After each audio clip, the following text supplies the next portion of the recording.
This story is based on the real life of a little girl living in Japan from 1943 to 1955. Yeah? Okay. She was in Hiroshima when the United States Air Force dropped the atomic bomb on that city in an attempt to end World War II. Her courage in facing radiation sickness has made her a heroine to children in Japan and all over the world.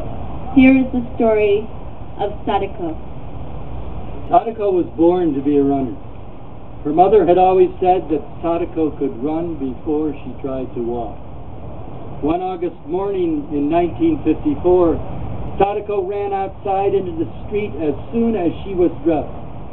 There was not a speck of cloud in the blue sky. It was a good sign. And Sadako was always on the lookout for good luck signs. Sadako ran back into the house and poked her sleeping big brother. Get up, lazy bones, it's tea day! She skipped to her little sister's bed quilt and whispered, Cotton candy, fireworks.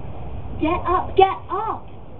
Sadako stood beside her sleepy little brother and hopped from one foot to the other excitedly. Get up, it's Peace Day. I can hardly wait to go to the carnival.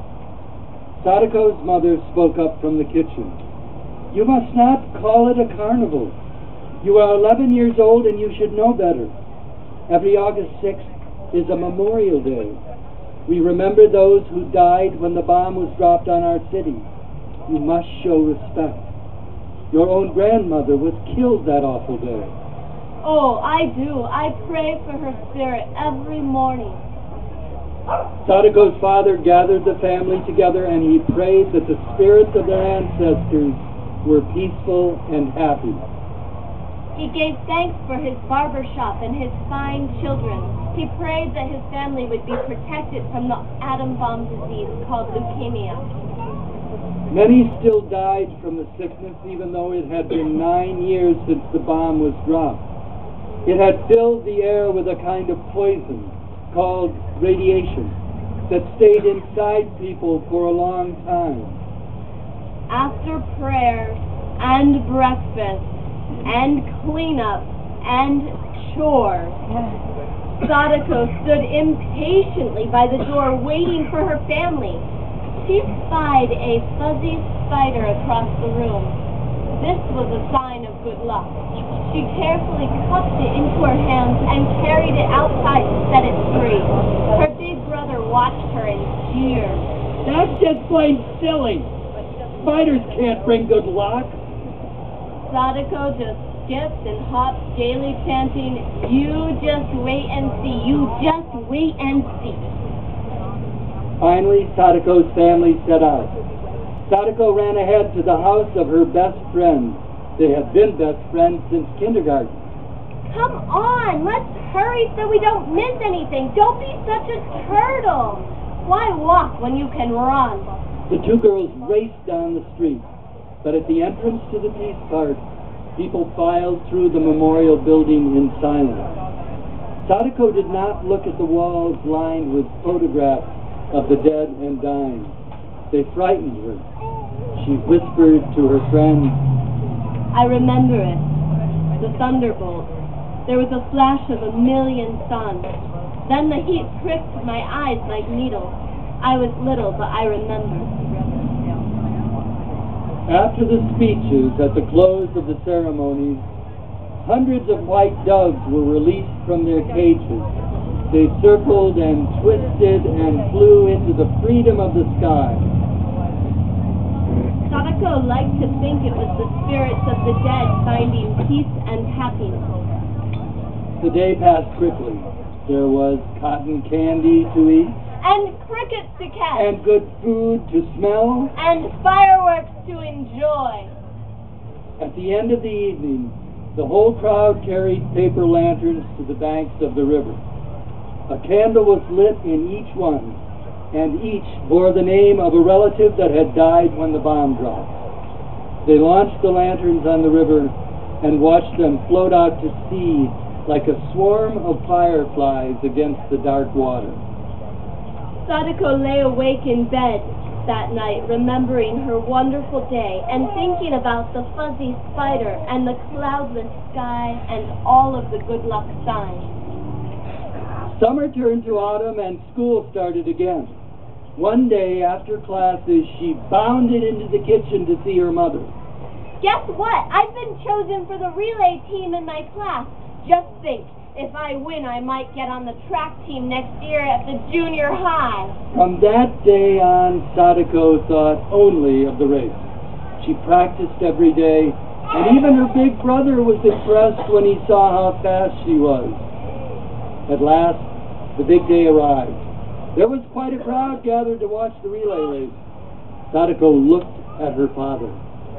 I'm nervous. Just do your best. We'll be proud of you. The race started. When it was her turn, Sadako ran with all her strength that she had.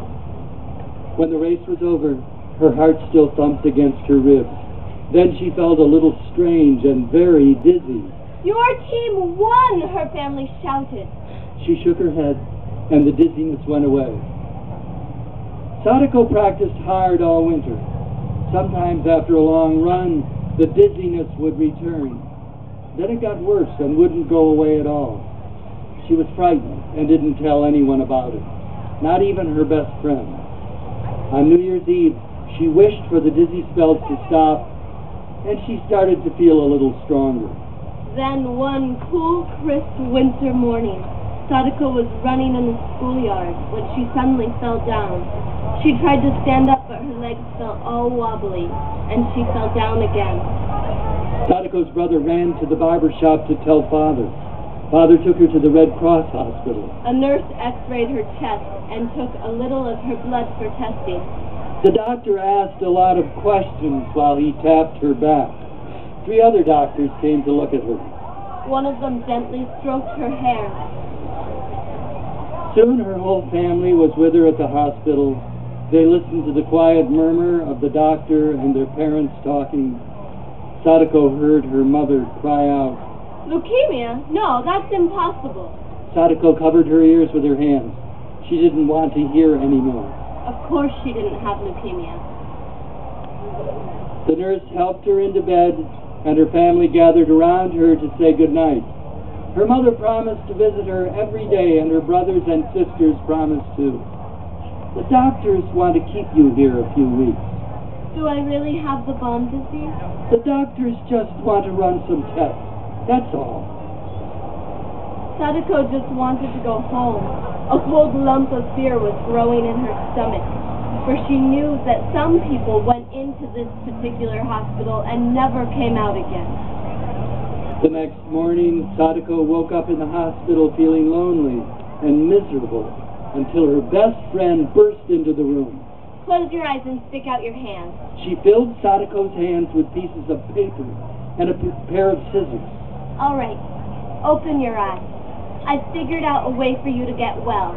Do you remember the old story about the crane that's supposed to have lived 1,000 years? If a sick person folds 1,000 paper cranes, the gods will grant her wish and make her healthy again. It is a strong sign of good luck. She cut a piece of gold paper into a large square. She folded it over and over again until it became a shimmering golden crane. Here's your first one. Sadako knew it was a good luck charm when she touched the paper bird, and a funny feeling came over her. Her eyes filled with tears, and she whispered, I'll keep it all.